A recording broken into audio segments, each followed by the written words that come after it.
Sveiki, šiandien noriu pasidalinti Balance Test kraujo tyrimų analizę. Ką reiškia kiekvienas rodiklis, kodėl tas būtent kraujo tyrimas mums yra svarbus. Tai dalinuosi ekranu.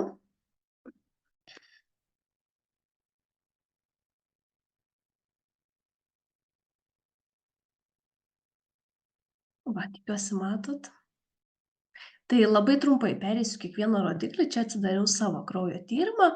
Tai noriu papasakoti apie kiekvieną atskirai, kad tiesiog būtų bendras supratimas, ką reiškia šis kraujo tyrimas, kodėl jisai mums svarbus. Tai gal pradžiai pradėsiu nuo to, ką šitos spalvos reiškia. Tai raudona yra pavojaus zona, geltona yra jau problema kažkokia, o žalia yra normos zona. Tai mūsų siekiamybė ir yra ta žalia zona. Tai pirmasis rodiklis, kurį mes matom atsidarę savo kraujo tyrimą zinzinotest.com su savo unikaliu koduku, yra omega-6,3 balansas.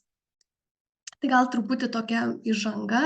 Pradėsiu nuo to, kad mūsų mitybos įpročiai yra labai pasikeitę ir su maistu mes nebegauname reikiamų medžiagų, mes gauname per daug uždegimą keliančių medžiagų, o uždegimą mažinančių medžiagų kiekis yra labai ribotas.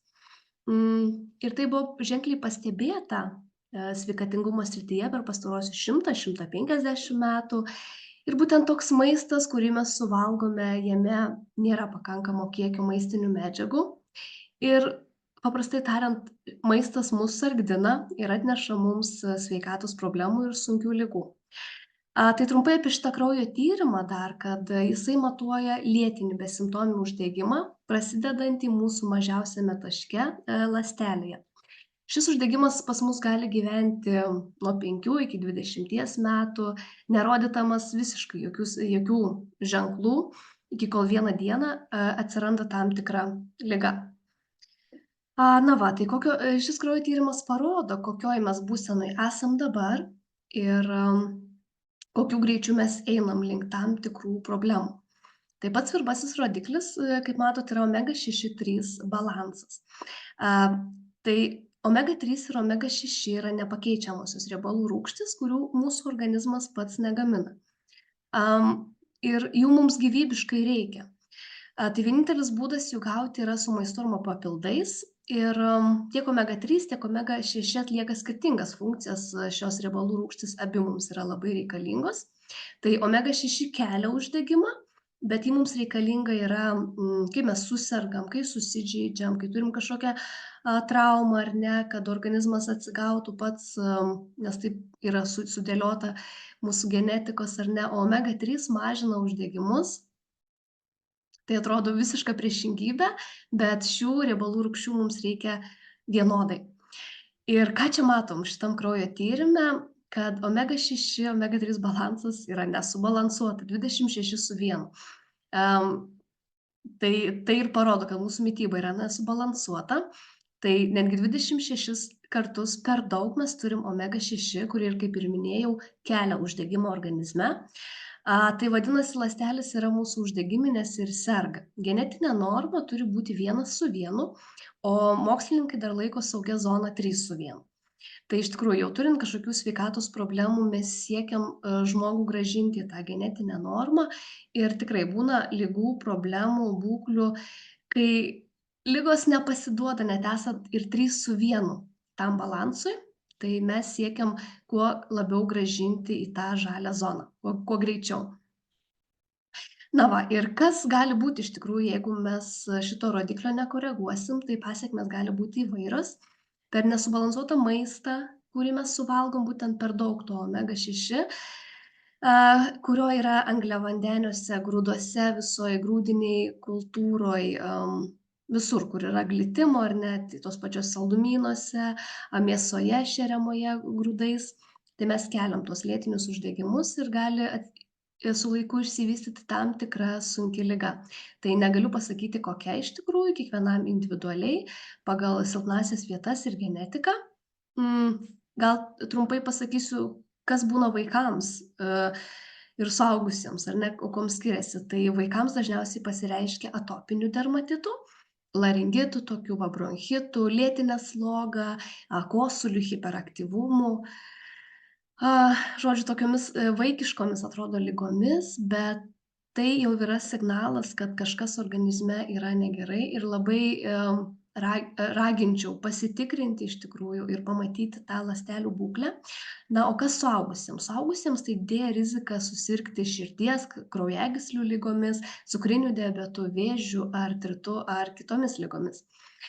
Na va, tai iš tikrųjų labai džiaugiuosi, kad čia esu, kad turiu tokią galimybę jus supažindinti su šiuo kraujo tyrimu. Ir iš tikrųjų, kas mane išgirsta, tai laimi, kaip sakau, laimi žinias, laimi tą sveikatos gerėjimą. Ir kiekvienam linkiu tų sveikatos pokyčių, nes tikrai žinau, kad jie bus.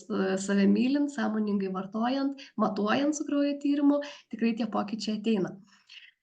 Sekantis rodiklis yra apsaugos rodiklis. Tai ką jisai reiškia, ar ne? Pas mane, va, kaip matot, buvo 0, sakau, nes tai buvo prieš gerus metus. Tai šis rodiklis reiškia, kiek procentų tikimybė, kad pavyks ateityje išsisukti iš kažkokios kritinės ar autoimuninės ligos, jeigu mes nieko nedarysim šioje vietoje. Tai klausimas jums, kaip atrodo, jeigu uždegimas organizme viršija normą 26 kartus, kaip mano atveju, kai uždegimą keliančių medžiagų yra 26 kartus per daug nei uždegimą mažinančių medžiagų, ar organizmas pats gali save apsaugoti nuo jam kylančių pavojų, ar ne? Ir tų ligų ateinančių. Tai iš tikrųjų tikriausiai, kad ne. Ir čia matom, kad šiuo atveju yra 0% tikimybė, kad sunkia liga kažkokiais tai sutrikimais mes nesusirgsime arba jau kažkokia turima problema neprogresuos. Tai kas yra tos kritinės ligos? Tai kritinės ligos yra širdies, kraujagyslių, autoimuninės, uždegiminės ligos, būklės, kurios mus daveta iki mirties. Na va, iš šio rodiklio mes taip pat irgi matom, kad ląstelės veikia su klaidomis ir netinkamai funkcionuoja. Netinkamai priema maistinės medžiagas, netinkamai šalina toksinės medžiagas, toksinus. Ir nereikia išsigąsti, jeigu mes pamatom čia 0%.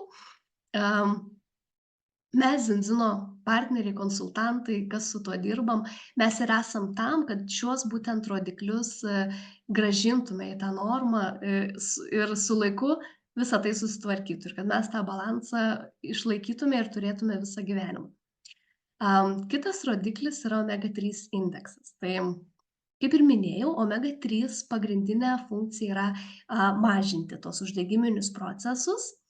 Tai čia, kaip matot, pas mane buvo tik 3% omega-3, kur ta saugi norma, žalia zona yra nuo 8 iki 12. Tai jei mes ląstelėse neturėsim omega-3 toj žalioj zonai, mes vienareikšmiškai turėsim vienokių ar kitokių sveikatos pasekmių. Tai aš dažniausiai žmonėm darydama analizę parodau tokią lentelę, tikiuosi čia atsidarys, čia lygtais buvo. Tai va, kokios yra omega-3 deficito pasekmės. Kai mes neturim toj žalioj zonoj, kas gali nutikti su laiku? Link kokių mes problemų būtent artėjam? Na va, iš tikrųjų didžiulis sąrašas ir vėlgi, visada žmogų sveikinu, kad jis atranda tą informaciją, kad jisai domisi. Ir ką iš savo pusės galiu pasakyti, kad tikrai viskas yra įmanoma. Ir išvengti šitų problemų yra įmanoma, arba jau turint kažkokias problemas, tikrai yra įmanoma jas susitvarkyti, nuoširdžiai šitoj vietoj padirbėjus. Na va, kaip ir minėjau, omega-3 turi atitikti tą normą ląstelėse ir kai nėra tos normos, omega-3 tiesiog neatlieka savo darbo. Tai iš tikrųjų, kurie žmonės vartoja kitokius omega-3 papildus kitos firmos, ar ne Zinzino, tai mes dažnu atveju matom, kad jie nepasiekia tos normos ir Omega-3 neveikia. Omega-3 neatlieka savo funkcijų ir nemažina tų būtent tų uždegimų, ar ne? Tai va mano atveju, kaip matot, 3%, rodo, kad kažkiek aš susirenku iš maisto, net tie 3% vis tiek. Nėra taip, kad nulis, bet to neužtenka. Ir mūsų yra tikslas, kad kuo greičiau grįžti į tą žalią zoną, kad omega-3 įsijungtų tie visi mechanizmai ir padėtų mums išvengti tų visų problemų. Na va, tai manau, kyla jums toks klausimas, ar ne, kodėl žmonės vartodami kitos firmos, ar ne, omega-3, vis tiek serga tomis ligomis, ar ne, kažkokiamis problemomis, kaip kad rodžiau lentelėj. Tai iš tikrųjų, kas yra svarbiausia šioj vietoj, tai ne tiek omega-3 yra svarbi, kiek yra svarbus antioksidantas. Ir šioj vietoj tai yra polifenoliai, nes polifenoliai yra stipriausias natūralus gamtoje randamas antioksidantas. Ir zinzino būtent omega-3 yra su šiuo antioksidantu, o kitos bendrovės nepaiso reikalavimų tiekia į rinką omega-3 su silpnesniu antioksidantu, su tokoferoliais, vitaminu E, ar ne. Ir ką mes matom, kad žmonėms vis tiek nepavyksta pasiekti tos žalios zonos. Būtent šioje vietoje yra kaltas antioksidantas. Nes omega-3 tiesiog sugenda, ar ne? Na tai va, tai zinzino buvo būtent tie pirmieji, kurie pradėjo matuoti, kas vyksta pas žmogų, kodėl ta omega-3 neatlieka savo darbo, neįsisavina ir kurti tuos balansuojančius mišinius, būtent su tokiom medžiagom, su polifenoliais, ko būtent mūsų organizmui reikia ir ko matom didžiulius deficitus. Kas toliau, tai protinės veiklos stiprumas. Šis rodiklis parodo smegenų veiklą. Kaip sekasi smegenims veikti, lengvai ar sunkiai? Pas mane, kaip matot, raudona zona, kur turėtų būt žalia, ir iš tikrųjų didžiulis nuokrypis ir tai reiškia, kad mano smegenys buvo ne visiškai pripildytos reikiamomis medžiagomis, bet žinoma, šis rodiklis neparodo, kad mes esam neprotingi, ar ne? Tiesiog mūsų smegenys sudaro 60% riebalai ir pusė iš jų yra omega-3. O va, kaip matot, kai yra toks didžiulis omega-3 trūkumas, automatiškai mūsų smegenys neprisipildo ir kitų gerųjų riebalų ir taip pat ta veikla yra sutrikusi. Ir kas gali kamuoti esant tam protinės veiklos stiprumo sutrikimui, ar ne?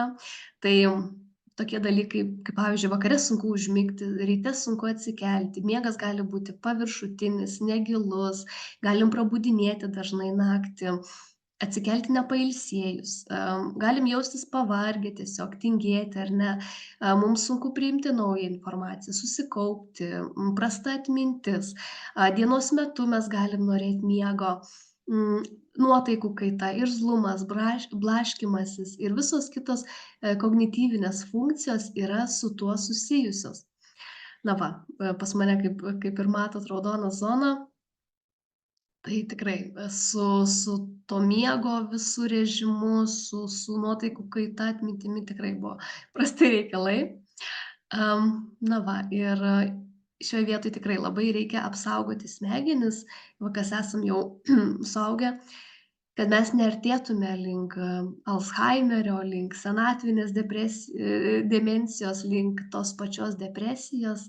Ir šis rodiklis tikrai mums labai daug ką atskleidžia ir parodo. Sekantis rodiklis yra ląstelių membranų pralaidumas. Ką irgi tai reiškia? Tai grįžtam prie omega-6, kaip ir minėjau, omega-6 kelia uždegimus ir būtent mes omega-6 susirenkam per grūdinę kultūrą, per kukurūzų, soją. Visi tie produktai, mes jų prisivalgom per daug ir keliam organizme uždegimą. Tai visa ta grūdinė kultūra, įsivaizduokit, viskas yra kieta, sausumos kilmės kieta, o omega-3 yra jūrinės kilmės, ar ne, įsivaizduokit, ten minkšta, dumbliai, elastinga tokia medžiaga.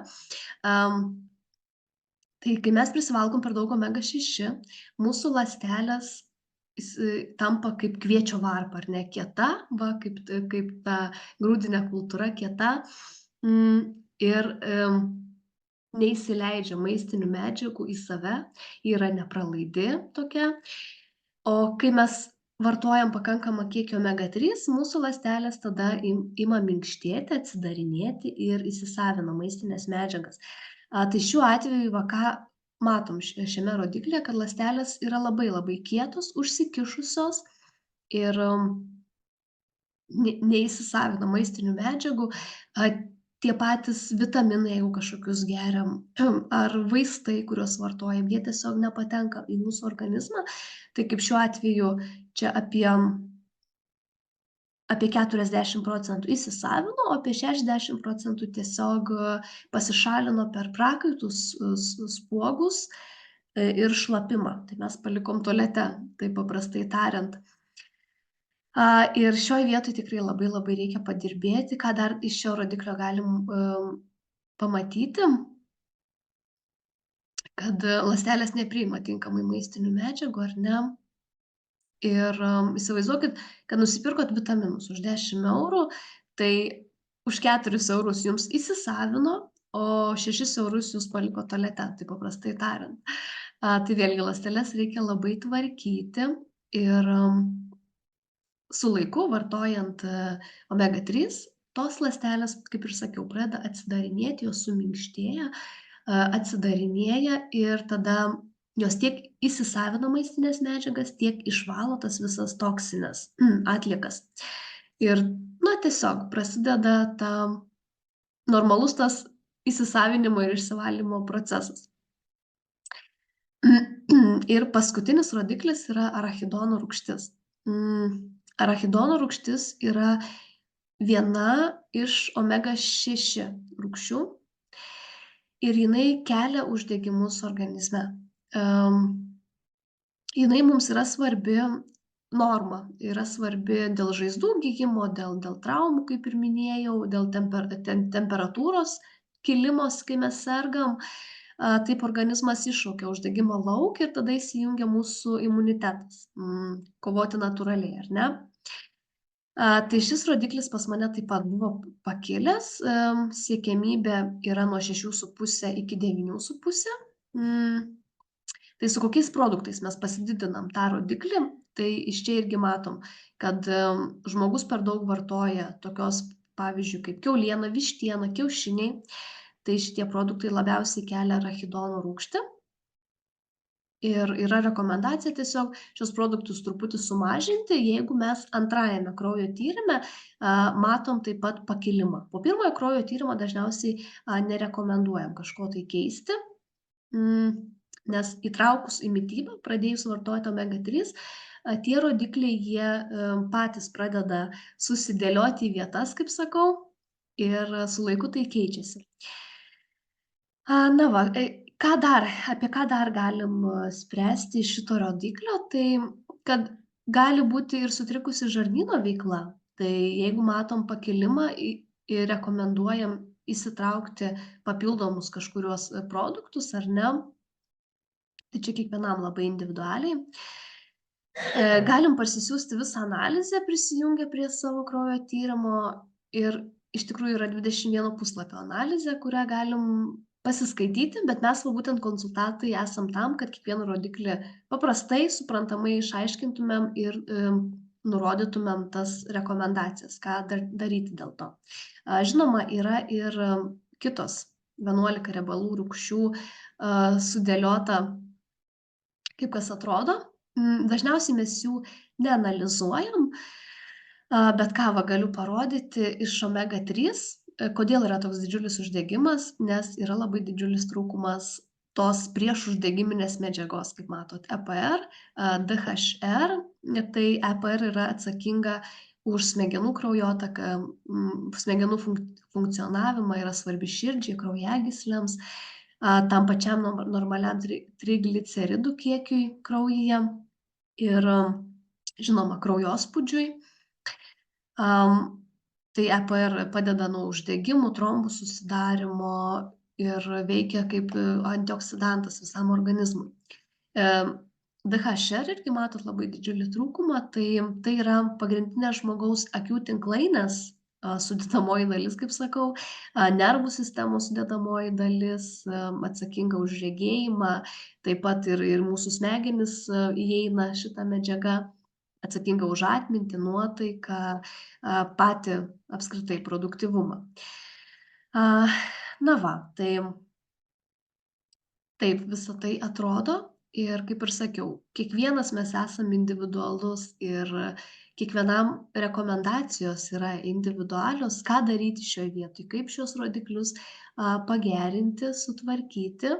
Ir kaip ir minėjau, kai kurie rodikliai labai labai svarbūs dėl to, kad mes galim matyti, ar žmogui reikia čia ir dabar ekstrinės, kaip sakau, pagalbos, gal ekstrinio kažkokio produkto būtinai įtraukti į savo mitybą papildomai.